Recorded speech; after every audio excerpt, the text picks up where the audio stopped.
OK, alors aujourd'hui, comment sortir dans les moteurs de recherche? Pourquoi on voudrait faire ça? Ben, tout simplement pour que notre site soit découvert, pour que notre site profite d'un maximum de trafic d'achalandage.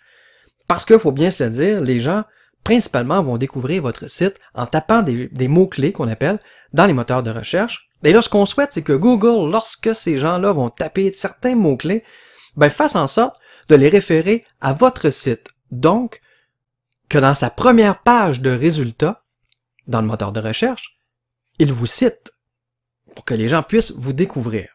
Alors, voyons ici aujourd'hui quelques stratégies quand même simples pour arriver à ce que Google nous réfère dans sa première page de résultats de recherche.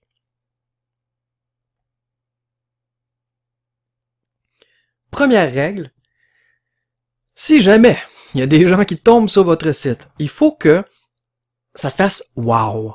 Il faut qu'ils se disent « enfin un site qui répond à mes questionnements, qui résout certains de mes problèmes ». Donc c'est la base. Il faut que chacune des pages que vous allez créer réponde à un besoin réel et donne une vraie bonne information. On n'a pas de temps à perdre avec des sites qui nous disent rien. Donc, première règle. Répondre aux vraies préoccupations des gens avec de la vraie bonne information.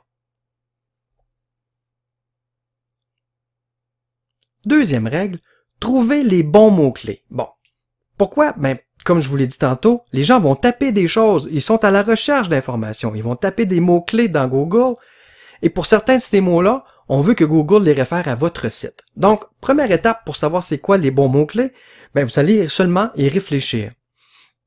Vous avez un thème sur votre site, qu'est-ce que les gens devraient taper et que c'est vous qui avez la réponse à ça.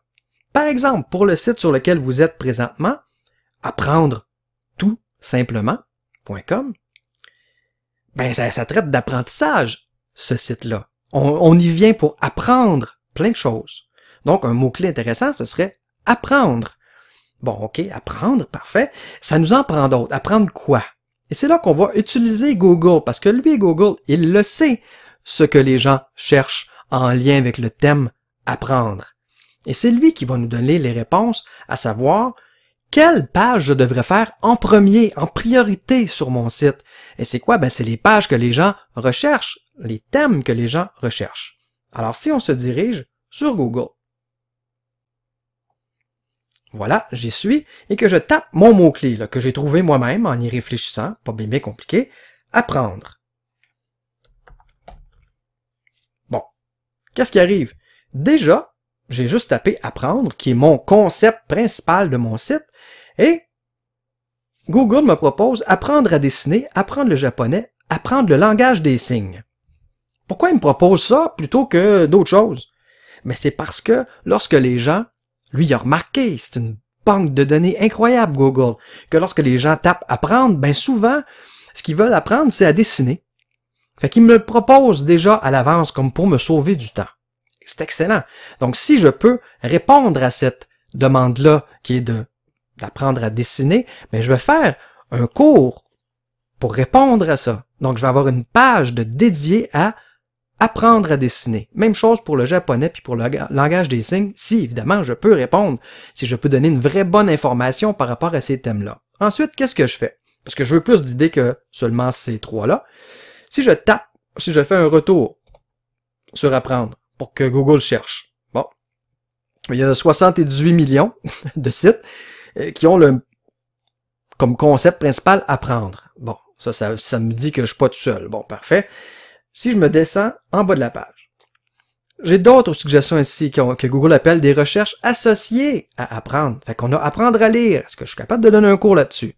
Apprendre l'anglais, apprendre l'arabe, apprendre la conjugaison. OK? J'ai d'autres types de cours, des thèmes de cours que je pourrais offrir autour de mon thème de apprendre. Si je remonte en haut, je peux juste rajouter un mot, apprendre à, par exemple. Apprendre à.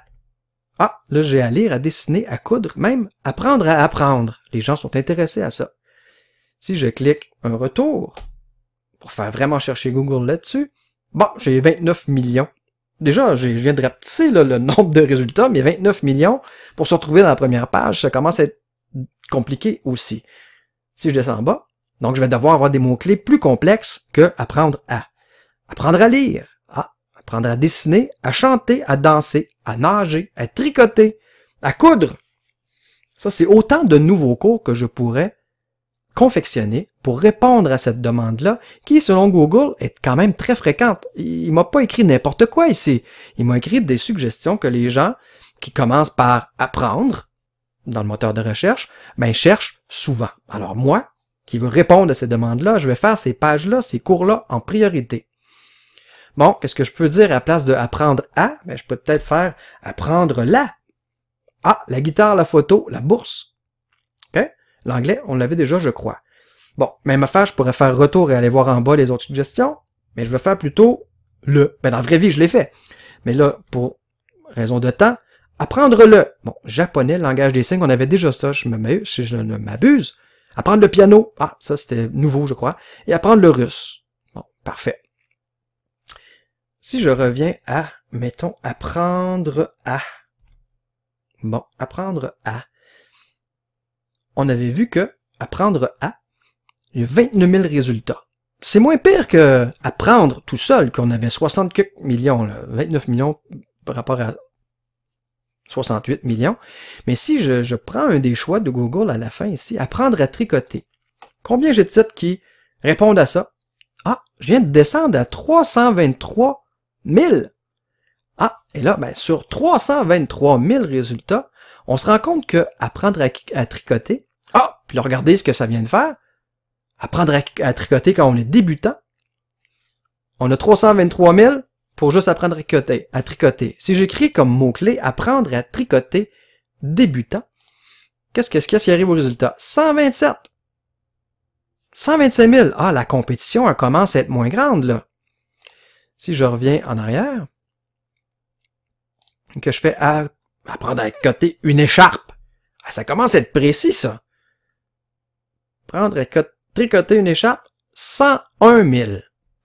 Alors, c'est comme ça qu'on fait, nous, les petits sites. On n'est pas Amazon, on n'a pas plusieurs centaines, voire plusieurs milliers de personnes qui travaillent à notre site. On est souvent tout seul ou une petite équipe. Donc, on va réussir à se démarquer dans les moteurs de recherche de Google en ayant des mots-clés comme ça qui sont plus spécifiques, plus précis.